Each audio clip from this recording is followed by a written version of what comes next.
Hello, this is Rochelle Agatha, and this is the lecture on accounting for merchandising. Accounting for merchandising companies adds a new dimension to what we've seen so far with the service industry. So we're going to cover several different things.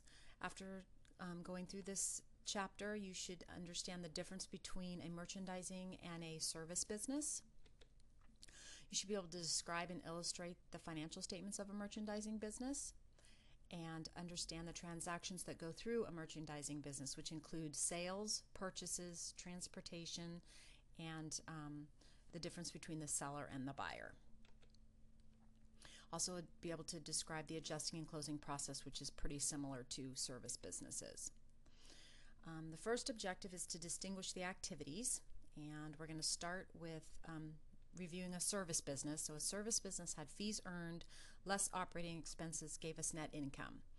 Now we're expanding on that into a merchandising business, which includes sales of inventory, cost of merchandise sold of that inventory. So what you sell something for is not necessarily what it cost you. That gives you gross profit.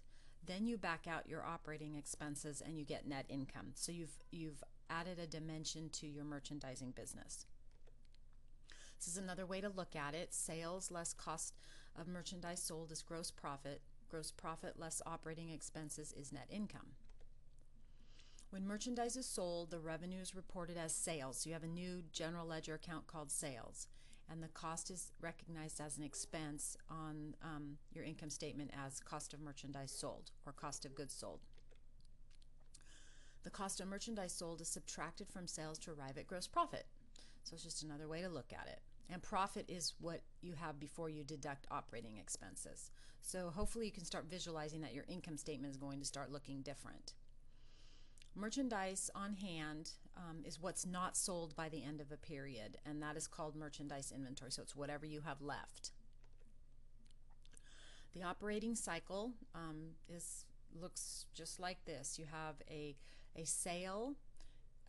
The sale is either for cash or accounts receivable.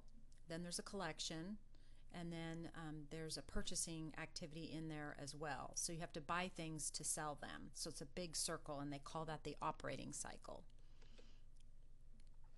We're going to look at the financial statements of a merchandising business and see how they differ.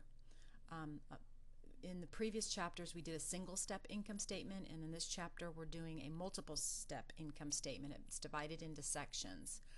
There's a sale account that provides the total amount charged to customers, and then there's sales returns and allowances.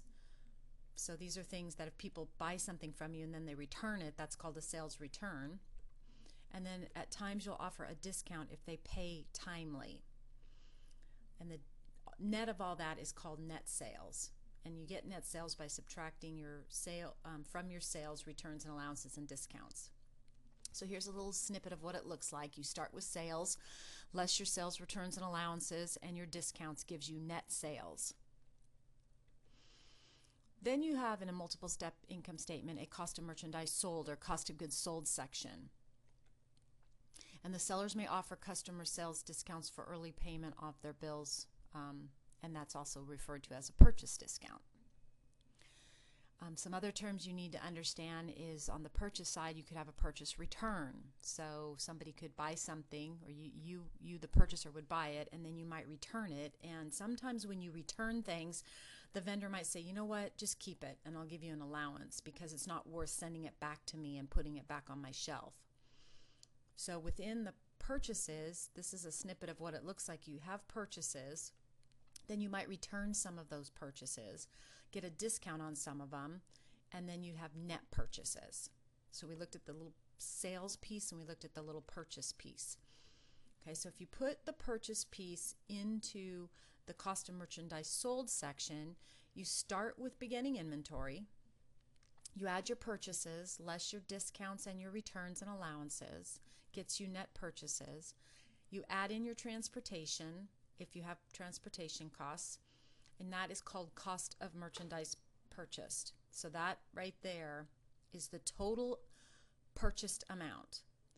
You add the cost of merchandise purchased to the beginning inventory, and that gives you merchandise available for sale. That is the total population of inventory that you could sell if you had the opportunity. You back out your ending inventory at the end of the period, and that gives you cost of merchandise sold. So this is under the periodic method of how to get cost of merchandise sold. Gross profit, once again, is your sales here, less your sales returns and allowances and discounts, getting you net sales, which we went over before, less your cost of merchandise sold is your gross profit. So I tried to carve this out into little pieces for you, and you can go back through the slides after you get through them, listen to it a second time, and it'll definitely make more sense to see the pieces. The objective 3 is to understand the merchandise transactions. So we're actually going to book these. A sale transaction is you can either sell stuff for cash or sell it on account. So here's a sale on account. You sold $12,250 worth of merchandise on account. For every sale transactions, there is 2 different entries. There is the sale on account or for cash. Then there is the piece to take the inventory off your books. Remember, you're selling something. So you have to credit the inventory for the cost and debit cost of merchandise sold. So the key here, going back to one of the first chapters, is the cost principle. You put the inventory on your books at cost, you take it off your books at cost. It always sits on your books at cost. Your sale generates your profit. So you notice the difference between these two is profit.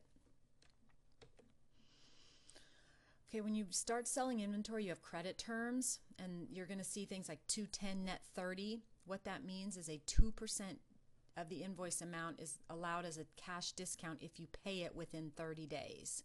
So you're going to see 210 net 30, you might see 110 net 15. It could be any type of term. Sales discounts is the terms for when payments for merchandise are to be made, agreed on by the buyer and the seller, are called credit terms. That's what we just mentioned. The buyer is allowed a period of time to pay the seller. So here's an actual transaction where you offered a sales discount. So when they made their payment, they paid cash less the discount, and the total amount of the receivable would come off your books. Here's an actual merchandise returned calculation. Sometimes people, you'll make a sale and then there will be a sales return. So when they return that inventory, you give them a credit against their account receivable, but then the inventory comes off the books at cost. So notice up here I said it was sold for $225, but it only costs $140. So the sales return is for $225. The inventory comes back on your books at the $140. That's the difference between the cost principle. Okay, now we're going to think about the purchaser. Okay, now put yourself in the purchasing of inventory. So you bought inventory, it's a debit, it's an asset, and you bought it for cash. Then you debit your inventory for what you paid for it, and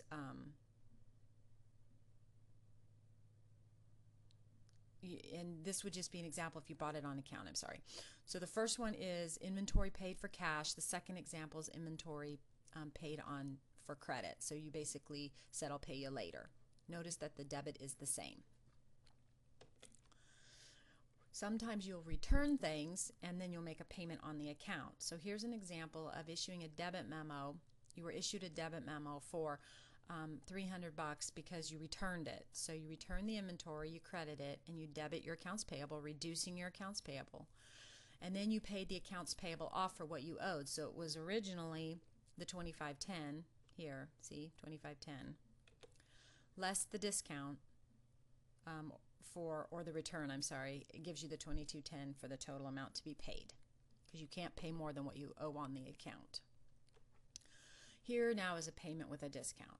Okay, so let's walk through all the steps. So on June 1, you purchased inventory on account for $4,500, and the terms were $210 net 30. 4 days later, you returned $2,000, so it came off your accounts payable and off your inventory. On June 9th, 8 days later, you paid off your payable. So you're within the 2 and 10 net 30. So you get a 2% discount because you paid within 10 days. So you take the $4,500 less the $2,000 return times the 2% is $50. Then you have $2,500 left, minus the $50 is $2,450. So here's the account payable going away, the cash that you're paying, and the merchandise inventory coming off your books. We need to talk about freight terms. It's called FOB. It stands for free on board, and there's two types. There's FOB shipping point and FOB destination. FOB shipping point, the buyer bears the transportation cost, and if the buyer bears the transportation cost, it's added to inventory. So here's an example. You bought some inventory on account. It was FOB shipping point.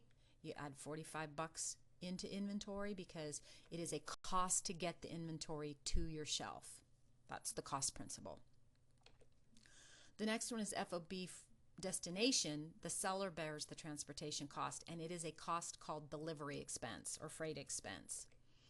So here's the sale transaction, accounts receivable and sales, cost of merchandise sold and merchandise inventory for the sale amount and the cost amount, and then the seller is paying the delivery cost. So notice it's a delivery expense on FOB destination. Let's look at a buyer versus a seller real quick. So we had $5,250 of a sale, and there was a return, let's say, of $650 and a discount of $92.